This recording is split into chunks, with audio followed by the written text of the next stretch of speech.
পৃথিবী বড় স্বার্থপর, দুনিয়া বড় স্বার্থপর। দুনিয়া কাউরে জায়গা দেয় না, দুনিয়া কাউরে জায়গা দেয় না। এত মজবুত পাইলিং করে যেই বিল্ডিং বানাইলাম, দুনিয়া তারে থাকতে দেয় না।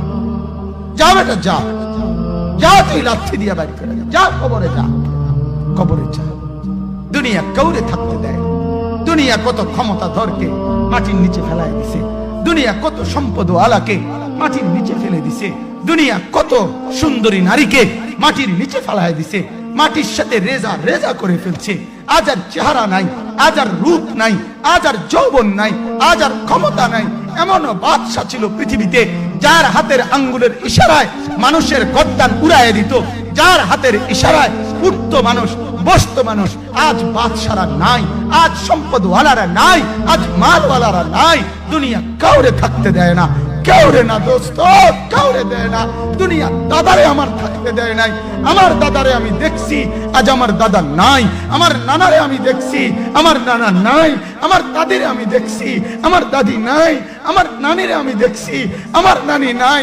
আমার বাবারে আমি দেখছি, 14 লক্ষ টাকা বাবার পেনশনের আমি সব ডাক্তারের পিছনে খরচ করে ফেলছি, বাড়ির ফসলের জমি বিক্রি করে ফেলছি।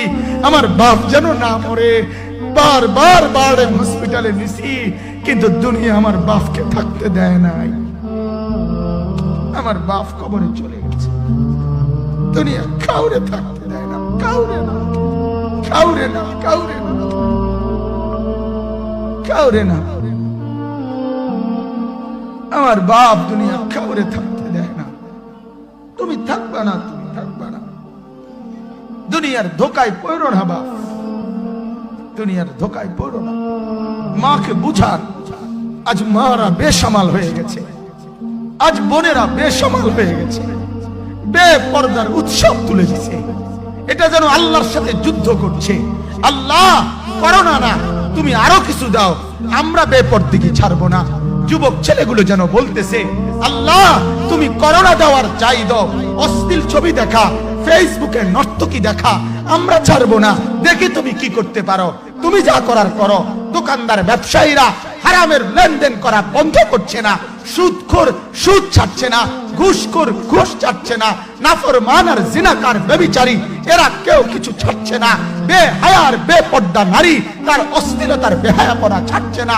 মুসলমান তার ঘরে টেলিভিশনের নর্তকীর আওয়াজ তো বন্ধ করছে না। হায় করোনা কিভাবে যাবে, আযাব কিভাবে যাবে বলেন, বলেন, বলেন আপনারা। আমার বাপ ফেরাউনের উপরে তো আযাব এতদিন ছিল না, নমরুদের উপরে আযাব এতদিন ছিল না, সাদ্দাদের উপরে আযাব এতদিন ছিল না, কারুনের উপরে আযাব এতদিন ছিল না, লূত আলাইহিস সালামের কওমের উপরে আযাব এতদিন ছিল না, হুদ আলাইহিস সালামের কওমের উপরে আযাব এতদিন ছিল না, নূহ আলাইহিস সালামের কওমের উপরে এতদিন আযাব ছিল না। আজ আমরা মালিককে এই পরিমাণ নারাজ করছি, মালিক এত বেশি নারাজ। আজ 1 বছর হয়ে গেছে, 1 বছরের চাইতে বেশি হয়ে গেছে, কই করোনার মহামারীর আযাব তো যাচ্ছে না, গেছে গা বলে। আমাদের লক্ষ লক্ষ বাচ্চার পড়ালেখা বন্ধ, এরা নষ্ট হওয়ার চূড়ান্ত পর্যায়ে পৌঁছে গেছে। মোবাইল এদেরকে শেষ করে দিছে, লক্ষ লক্ষ ছেলে। গতকালকে এক মা আমার আত্মীয় ফোন দিয়া বলতেছে, সকাল 10টায় বাচ্চাটা ঘর থেকে মোবাইল লইয়া বাইর হইছে, রাতের 10টায় মা তারে ফোন দিয়া বলছে, বাপ ঘরে আসতি না, ভাত খাইতি না। বাচ্চা তারে বলতেছে, তোমার অসুবিধা কি, তোমার সমস্যা কি? মা এই কথা বইলা কায়দা দিছে যে শোনেন হুজুর কদ্দুর দোয়া করো। এক বাচ্চা, এক ছেলে, সে যদি তার মাকে কথা বলতে পারে, তার মানে গুনাহ তারে এত মজা দিয়া দিছে, ফেসবুক তারে এত মজা দিয়া দিছে, ইউটিউব তারে এত মজা দিয়া দিছে, নর্তকী তারে এত মজা দিয়া দিছে, গুনার দৃশ্য তারে এত মজা দিয়া দিছে, সে মাকে ধমক দিচ্ছে। রাত 10টা বাজলে কি হইছে, রাতের 3টা পর্যন্ত দেখলে তোমার সমস্যা কি? আমার আখিরাত আমি নষ্ট করলে তোমার অসুবিধা কি? আমার জাহান্নাম আমি ঠিক করে নিলে তোমার সমস্যা কি?